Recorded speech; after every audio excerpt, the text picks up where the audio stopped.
नमस्कार दोस्तों, मैं मनोज शुक्ला स्वागत करता हूँ आप सभी का इस daily current affair MCQ quiz पे। ठीक है, तो आप सभी को दिख रहा होगा ये 3 जनवरी के हैं, तो चलिए इनके बारे में अपन फटाफट से डिस्कस कर लेते हैं। जैसा कि आपको पता है कि आपको सवाल देखना है और पहले खुद आंसर करने की कोशिश करनी है, उसके बाद एक्सप्लेनेशन को सुनना है। ठीक है, जैसे कि पहला प्रश्न है हमारे सामने कि हाल ही में किसे भारत का नया उप राष्ट्रीय सुरक्षा सलाहकार बनाया गया है। देखिए, राष्ट्रीय सुरक्षा सलाहकार आप सभी को पता है हमारे डोभाल साहब हैं। ठीक है, लेकिन हमसे पूछा जा रहा है कि उप कौन है ना। उप कौन है, डिप्टी एनएसए कौन है, नेशनल सिक्योरिटी सलाहकार कौन है, एडवाइजर कौन है हमारा। तो भाई पंकज सरन बनाए गए हैं या विक्रम तीसरी या तेजपाल भाटिया या ए ओ ह्यूम। अब ये तो आपको पता है कि ये कांग्रेस पार्टी के संस्थापक है। ठीक है, तो सही आंसर कौन सा है दोस्तों? सही आंसर है विक्रम मिस्री। ठीक है, विक्रम मिस्री दोस्तों वो हैं जो कि अभी आपने देखा ना, चीन चीन के राजदूत रहे हैं ये। और आप सोचिए, चीन के राजदूत ये उस समय में रहे हैं जब बहुत नाजुक रिश्ता रहा है हमारा, है ना। काफ़ी तनाव चल रहा था, आपको पता ही है, लद्दाख में काफ़ी तनाव रहा। 18-19 महीने के आसपास हमारा उनके साथ तनाव है और अभी भी कुछ जगहों पर तनाव चल ही रहा है। ठीक है, तो मतलब इस माहौल में यही राजदूत थे, इसीलिए इन्हें ही इनके इन कार्य को देखते हुए इनको जो है उप राष्ट्रीय सुरक्षा सलाहकार नियुक्त किया गया है। तो याद रखेंगे विक्रम मिस्री। लेकिन इससे पहले कौन थे, तो वो भी नाम याद रख लीजिए। देखिए एक सेकंड है ना, जो इनसे पहले थे भाई, इनका नाम यही कहीं मैंने लिखा हुआ है, पंकज सरन जी। पंकज सरन जी 31 दिसंबर को रिटायर हो गए हैं, अब ये उनकी जगह पर आ गए हैं। ठीक है, याद रखिएगा 19 महीने तक इन्होंने वहीं मतलब जो कहना चाहिए चीन का इन्होंने कमान संभाली रही जब तक हमारा गतिरोध चल रहा था उनके साथ तब।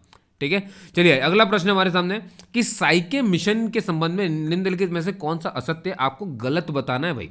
मतलब इनमें से 4 ऑप्शन में से एक ही कोई गलत है, बाकी 3 सही है।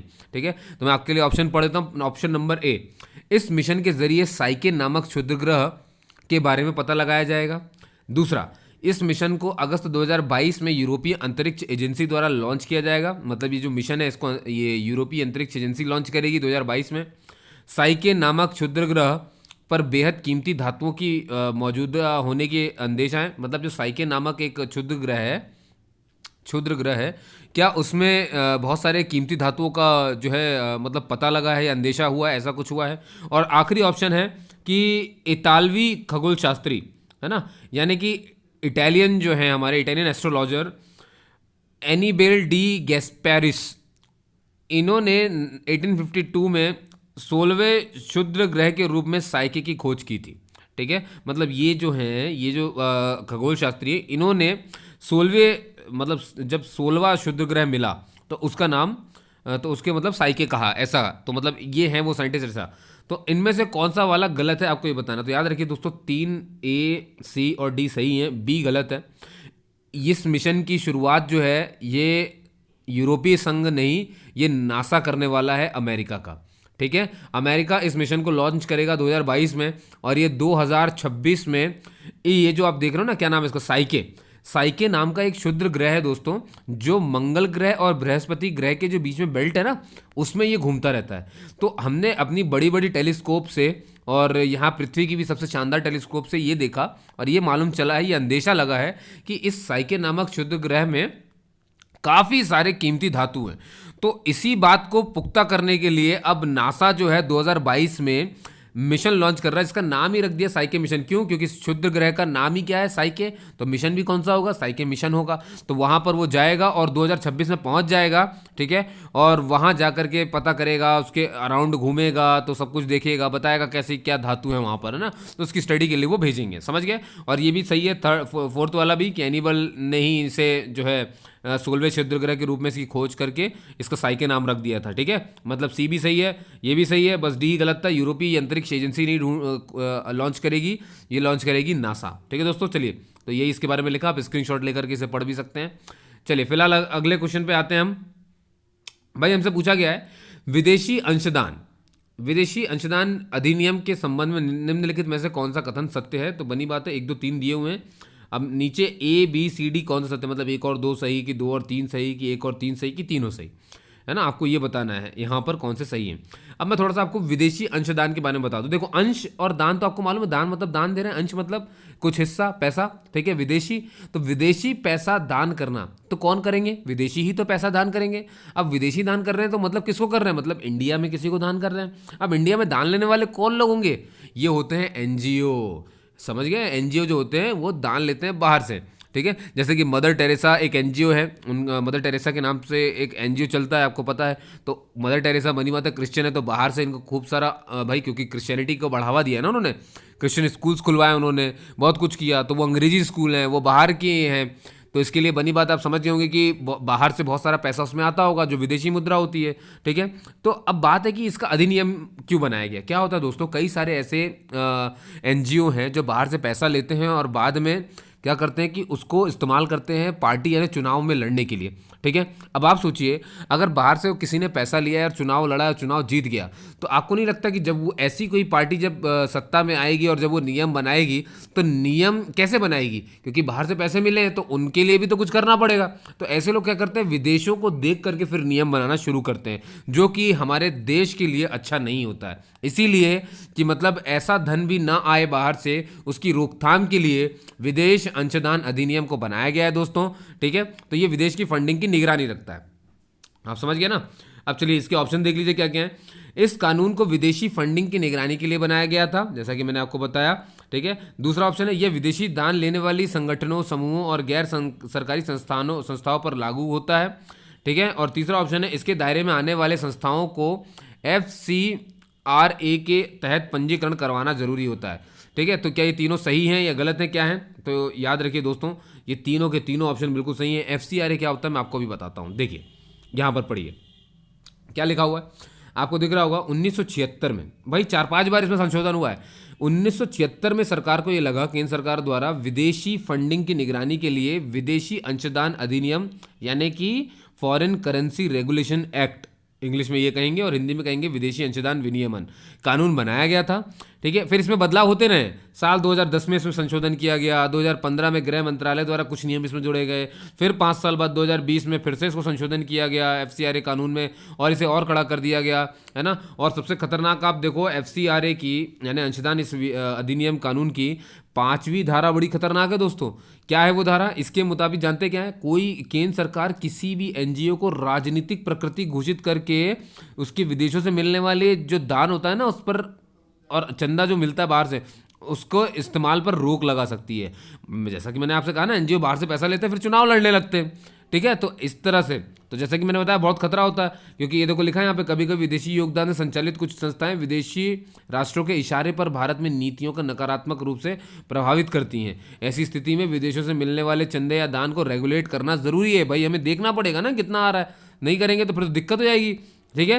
लेकिन इसका मतलब ये नहीं कि सारी संस्थाएं ऐसा काम करती हैं, लेकिन फिर भी ऐसा करना पड़ता है। जैसे कि मदर टेरेसा का मैंने आपको बताया, इस संस्था मदर टेरेसा की जो संस्था थी मिशनरीज ऑफ चैरिटी, इसके लाइसेंस को रिन्यू करने से अभी हमने मना कर दिया, क्यों, है ना, क्योंकि ये बाहर से पैसा लेते हैं। तो अभी इसी वजह से ये जो कानून है ये चर्चा में रहा है, और इसीलिए मैंने इसके लिए सवाल बनाया। अब आप समझ गए होंगे कि UPSC इसी तरह के सवालों पर ध्यान देता है, ठीक है दोस्तों। चलिए आगे चलते हैं। अगला सवाल है, स्वच्छ आइकॉनिक प्लेसेस। स्वच्छ आइकॉनिक प्लेसेस, समझ गए ना, साफ सुथरे जो आइकॉनिक प्लेसेस हैं, इसकी पहल में संबंध में निम्नलिखित कौन से कथन सत्य हैं, आपको ये बताना है। पहला, दूसरा, केवल एक, केवल दो, एक और दो, दोनों, क्या है, ठीक है। तो देखिए, हाल ही में उत्तर प्रदेश के 2 नए स्थानों, आगरा फोर्ट यानी आगरा किले को और वृंदावन के बांके बिहारी मंदिर को इस सूची में शामिल किया गया है। दूसरा, यह पहल कला एवं संस्कृति मंत्रालय द्वारा शुरू किया गया है। तो आपको बताना है एक और दो दोनों सही है या एक दो कौन सा सही है, ABCD सही कौन सा है। तो याद रखिए दोस्तों, पहला वाला बिल्कुल सही है। हाल ही में अभी उत्तर प्रदेश के 2 नए स्थान यानी आगरा का किला और वृंदावन के बांके बिहारी मंदिर, इन दोनों को इस सूची में शामिल किया गया है। उसका रीज़न ये है कि इनको जो है ना इस लिस्ट में सबसे ऊपर रखा गया है, सबसे स्वच्छ है।